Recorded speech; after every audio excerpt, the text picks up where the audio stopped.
this is an addendum to my Crow retrospective. If I plan my art videos out months in advance, because obviously, if I, last month should have been the Crow month, not this month. With me focusing on, if you haven't seen that video, I basically broke down the first 4 Crow films. I mentioned the TV show, but as somebody who didn't really watch the TV show, I didn't comment a whole lot about the TV show. But, I gave my thoughts on The Crow, the film franchise. Well, there was a reboot/remake of the first Crow film that we now have to talk about. I saw it in theaters. When my wife bailed out on me, I saw it in a half-empty theater. Here's the thing about the 2024 Crow movie. And a lot of people have already made their thoughts.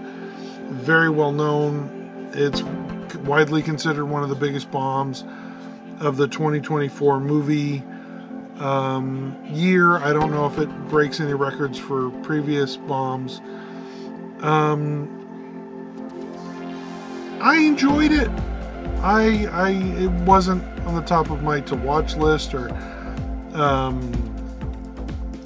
but I went in with really low expectations because I knew they couldn't top the first film. But I went in thinking of this film as The Crow 5, the fifth. It is the 5th Crow movie, and in that regards, I think it's much better than The Crow 4. Pretty much every element of the original graphic novel has been utilized or sucked dried at this point. But there's one, in the very first Crow film in 1992, there's a deleted scene where they tried to adapt a concept from the graphic novel where the Crow has visions of a skeleton cowboy conducting a train, like a train conductor cowboy. But basically the metaphor is, hey, you're back from the dead, but the clock's ticking. You don't have, you don't have as much time as you think you do to complete your mission. They filmed a scene. The CGI wasn't there yet, so they deleted it and moved forward. This movie, the newest Crow film, leans into that concept of we see purgatory a little bit more. There's basically the universal caretaker who gives all the exposition and tells him our new Crow, which they never once call him Eric Draven. They just call him Eric. Even in the credits at the end of the movie, he's just credited as Eric. So, for my money, this is just the newest Crow, Crow 5. But we spend some time in purgatory, and there's some nice moments in this Crow film. There's the idea of him willing to give up his own soul to save the woman he loves. My only complaint is that caretaker, that universal caretaker in purgatory, should have been played by an actor who was a previous Crow.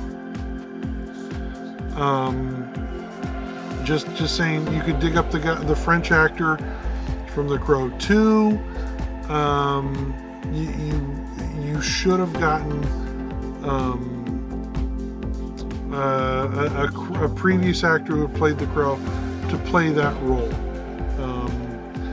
You're never going to touch what Brandon Lee did, and I don't think they tried to. They tried to do something more modern. They tried to do something more interesting, or not interesting, but the first Crow film was very stylized. This not so much. They tried to do something a little bit more realistic, which I think it's flawed. Why do something so realistic when the first movie was so over the top stylized?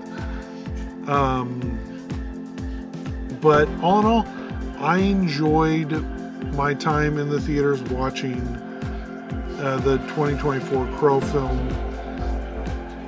Is it good? No. But if you've seen 1 through 4, it's not going to hurt you to see 5. It's much better than 3 and 4. 3, I've said this before, has an interesting concept. I don't think it delivers necessarily on its concept. But 4 is just god awful, and 5 isn't that bad. It takes too long to get going. The first act drags on and on and on. But you know, as far as Crow film, it's the 5th Crow movie. Cut to the chase, or cut to the death. We know what's going to happen. We've seen 4 of these movies already. So 4 movies and a TV show. So man, they should have got the actor who played Eric in the TV show to be that universal caretaker. It just would have been a nice nod or connection to the overall Crow series. Given how much of a bomb this movie was, how much money it lost, I don't think we're getting a Crow 6 anytime soon.